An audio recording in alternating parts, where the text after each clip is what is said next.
Brilliance Audio.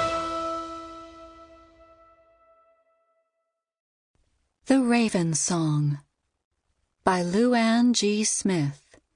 Performed by Susannah Jones. Meddle and mell with the fiends o' hell, and a weirdless wicht ye'll be. But take and lan with the ferrymen, ye'll thrive until ye dee. Old Scottish Rhyme. Chapter 1.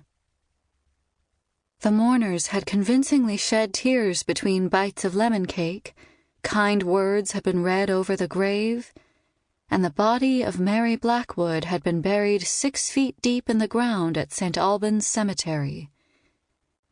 The photographer who was to capture the image of Edwina's dearly departed sister had turned on his heels and left at the first sight of the body dripping with seaweed in the coffin.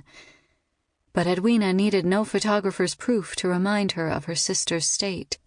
3 days later, the image of Mary lying inside the coffin with sopping wet hair laced with algae had hardly left her mind. The memory circled inside her head like a bat trapped in an attic without windows. The calling card, too, preyed on Edwina's thoughts. Tucked inside the lining of the coffin, the note implied someone had been watching her. The proof was in the single blue orb placed in Mary's dead hands. Only someone who'd witnessed the sisters' exchange atop the bridge's tower would have known what Mary had dropped in the water. But who? Did they know the value of the orb to Edwina? She'd proclaimed its importance aloud that night. Had someone heard? Did they know the orb contained the memories of a man she'd fallen in love with?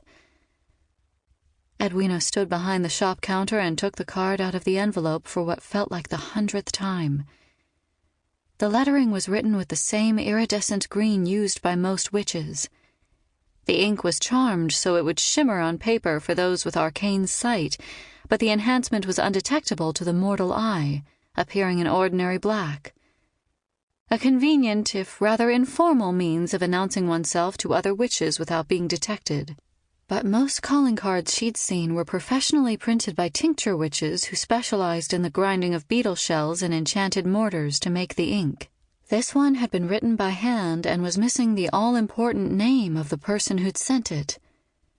As she tipped the card toward the light coming through the front window, the telltale sign of ink bleeding into the paper from the nib of a fountain pen confirmed her suspicions, though it didn't tell her much other than the author had access to a not readily available product. And something was off about the iridescence. Had he made his tincture?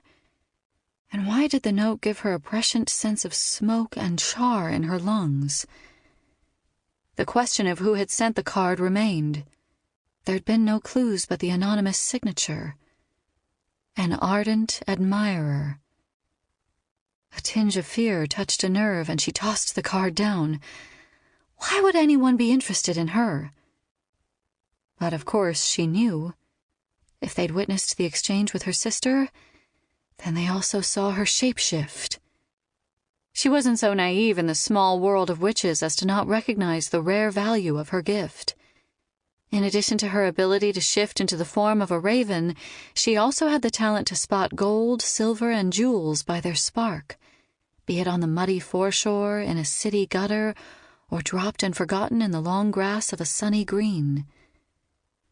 While it was against the law to use one's magical talent to provide oneself with egregious wealth, Ian had reminded her there were always greedy ne'er-do-wells floating about in the sea of supernaturals willing to take the risk, even if it meant forcing another witch to do their bidding.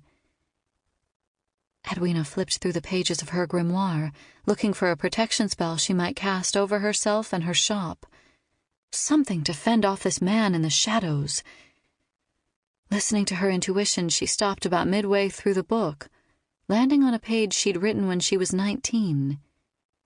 She remembered the intent behind her writing quite clearly. The emotion and anger had been aimed at Freddie Dankworth, her one-time suitor.